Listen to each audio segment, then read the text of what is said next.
Welcome to my reaction to Oversimplified World War One Part 1. Thank you for your feedback, React Watcher. I loved interacting with you. We had a little discussion about how to operate while reacting, and we came to the conclusion that I will, if I have some thoughts which I wanted to share, I will pause the video, rewind 5 seconds, I share my thoughts, and then let the video roll again. That way I don't miss content of the video. That really helped me on deciding how to navigate in the future, and I would be glad if more feedback came in. I read and replay to everything. I love interacting. Thank you again. I was so happy about it, man. It just shows how important feedback is. As you also noticed, I have a new microphone. I hope it's even a better experience this way. We will see. If you liked the video or disliked it, it would be helpful to show it with a thumbs up or with a thumbs down. And it's even more helpful if you write a comment saying why you disliked certain moments or why you liked anything. I would be happy if more feedback came in, yeah. I sometimes see the watch hours. I notice a few people actually watch the whole video, but there's a little sharing. Yeah, don't feel pressured in doing so. I'm not forcing you, of course. But I'm just saying it would be helpful, of course. Yeah, why Oversimplified?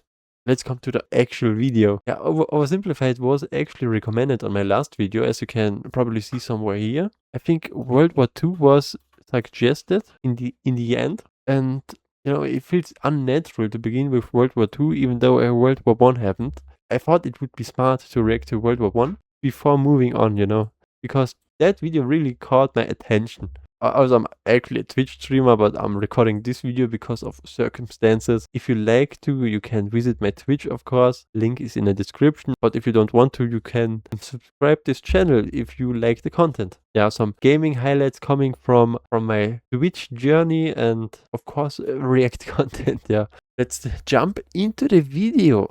World War I Oversimplified. I hope my face cam isn't in the way, and we will begin. The world of 1914, a time of modern technology, culture, and fashion. Truly the height of civilization. What the fuck is this Let's image? have a war. Everyone knew a big war was coming. France wanted some stuff back that Germany had taken from it.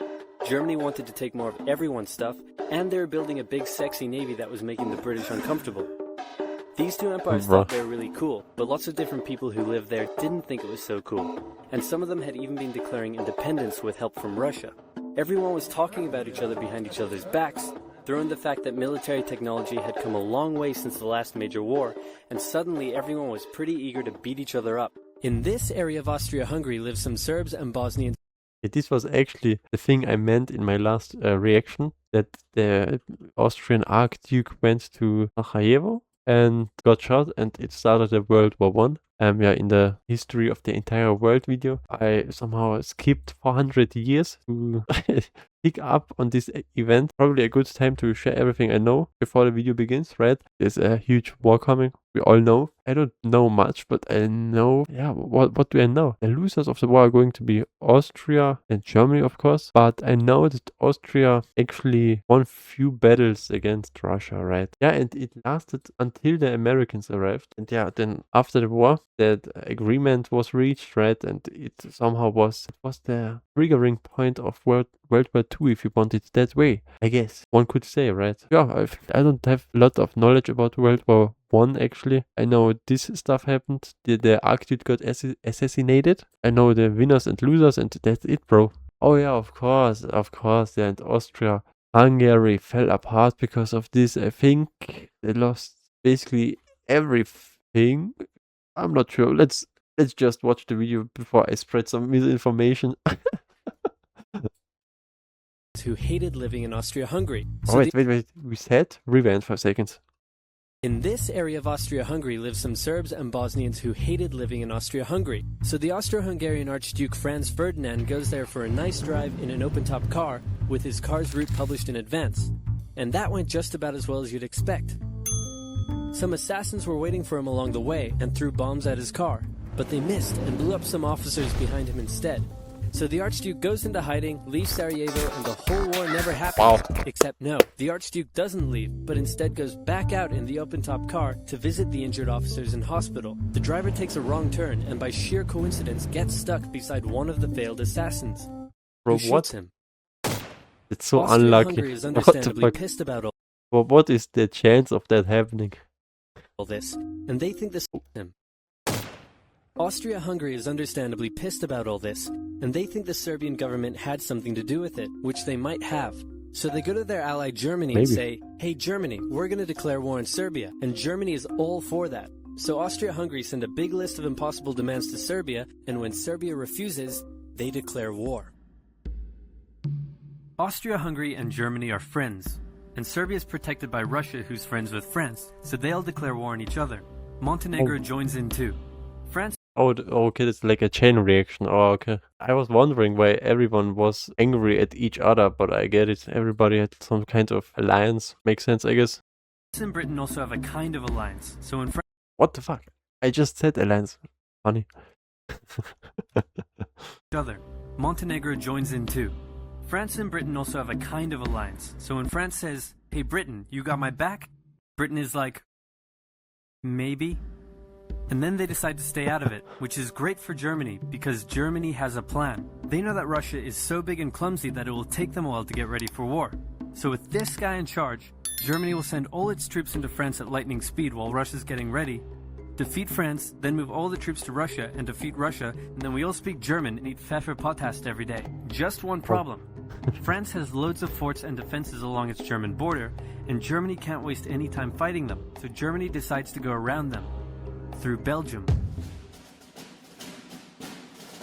Belgium is neutral, but Germany wants to march 750,000 troops through it to get around France's defenses. They're hoping Belgium will just kind of sit down and shut up, but they don't. They fight back, and they're pretty good too, so they slow the Germans down. What's worse is that Britain shows up, and they're pretty pissed that Germany's invading neutral countries. So now Britain declares war on Germany. Ah, okay. So Germany push on through.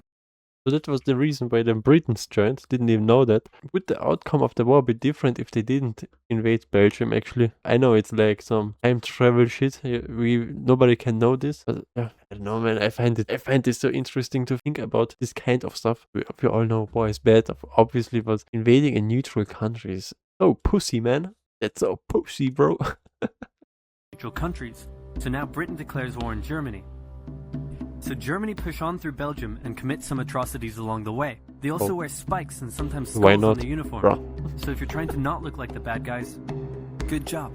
The Allies have a propaganda extravaganza, and this starts having an influence around the world, notably in America. The US President Woodrow Wilson sees himself as a bit of a Jesus figure, and spends most of the war trying to get everyone to just hug it out. I never heard of this guy before, by the way. Am I uneducated? I don't know. Tell me in the comments. Sees himself as a bit of a Jesus figure, and spends most of the war trying to get everyone to just hug it out. But there's also a large population of ethnic Germans living in the United States, and when the war first broke out, they were like, yay Germany! But now that they're committing atrocities in Belgium, they're less enthusiastic. Let's play Spot the French Soldier. I saw him. Spot him. He's right there, yeah. Easy, right? He's wearing a bright blue uniform with red trousers. And do you know who else spotted him easily too? The Germans. Wait. So when the French were slowly marching in columns through the countryside, the Germans easily tore them to shreds with their giant guns. All the nations involved in this war went in with an old-school war mentality, and all of them had to update their uniforms and tactics a lot during the Great War. Because this war was going to be like nothing anyone had ever seen. Why did they do before. that? Russia's ready for war, and way earlier than expected. Hey Austria-Hungary, can you get on top of that? Oh yeah, sure, we've got this. Nope. So Germany has to send some troops back to the east to defend against the Russians. What fuck? It's almost the end of the first part. So fast. No wonder I don't know anything about World War One. There isn't anything happening here, man. Yeah, I just wanted to share with you guys. I've heard of some battles before because I played Battlefield 1. It's not an ad, right? Of course, obviously not. The topic of that game is actually World War One, so I've heard of plenty of battles. I think there was, I don't know how to pronounce it. I think something with Somme. Of course, cruel as fuck. Not a question. And the battle in the Alps. Yeah, nobody won basically. It was like a trench warfare again, I think. Not sure. And yeah, I know some battles there. Damn, I'm so proud of me, man. Got this. Nope. so Germany has to send some troops back to the east to defend against the Russians. The chief of staff of the Austro-Hungarian army is this guy, and although he is handsome, he turns out not to be the best military strategist. Austria-Hungary constantly ignores Germany's advice, and then comes running back to Germany whenever they get in trouble. Austria-Hungary even gets its ass kicked by tiny Serbia, who repels all their invasion attempts at the start of the war. It's better news for Germany in the north, though, where they almost completely wipe out the Russian Second Army. Back on the Western Front, the Germans continue advancing and are in sight of Paris. At this point, anyone would be forgiven for thinking the Germans were going to get that quick victory after all, but then things start to go wrong. The French commander-in-chief knew something had to be done, and he ordered his armies to stop retreating. In the resulting battle, a gap opened up in the German lines. If a gap opens up, the enemy can use it to flank you from the side and behind, so the German armies have to retreat. The Allies launch a counterattack, so the Germans dig into defensive positions. The Allies do the same. Oh, that's what I meant. It was probably not in the Alps, it was on the French border. I didn't know that. I mean, of course I knew that, but I thought it would happen on both borders. Or maybe it will happen, I don't know. It's hard to imagine on a mountain, to be honest. I don't think so. We will see. Then both sides move north, trying to outflank each other along the way. When they reach the sea, they're in a stalemate with trench systems running the whole way from the coast to Switzerland, the beginning of trench warfare on the Western Front. Here's how trench warfare works. Two opposing lines of trenches with no man's land in between. One side would pummel the other with hundreds of thousands of artillery shells, sometimes for days at a time. This had a huge psychological effect on the soldiers, leaving many shell-shocked. Then, the attacking troops would leave their trenches and rush across no man's land, a muddy wet mass of shell craters and barbed wire. The defending trench would unleash machine gun fire on the attackers, inflicting thousands of casualties. Yeah. The attackers would send wave after wave until either they gave up or the opposing trench was finally overrun. It's so crazy, right? Can you imagine running into your suicide? That's like some Commander Irwin shit, man. Suicide mission, obviously. You don't expect to come back if you run at the enemy with a machine gun. Cruel, yeah. Really, really, really cruel. I saw a movie actually about this, I think. Yeah, it was a great movie. I loved it. Yeah, I just looked it up. The name of the movie was All Quiet on the Western Front. Because it was a great way to show how brutal the war was. Mind-boggling actually to think about it. You can't even imagine the horrors in today's age. Devastating. There would be months of fighting and the deaths. Wait. Either they gave up or the opposing trench was finally overrun. There would be months of fighting and the deaths of thousands in order to gain a few meters or kilometers of land. What the fuck? Living in the trenches was hard work too. Corpses, mud that could swallow you whole, pools of poisonous water, rats, disease, the smell. It's insane that millions of soldiers put up with these conditions and commanders ordered them to do so for years. Actually insane, yeah.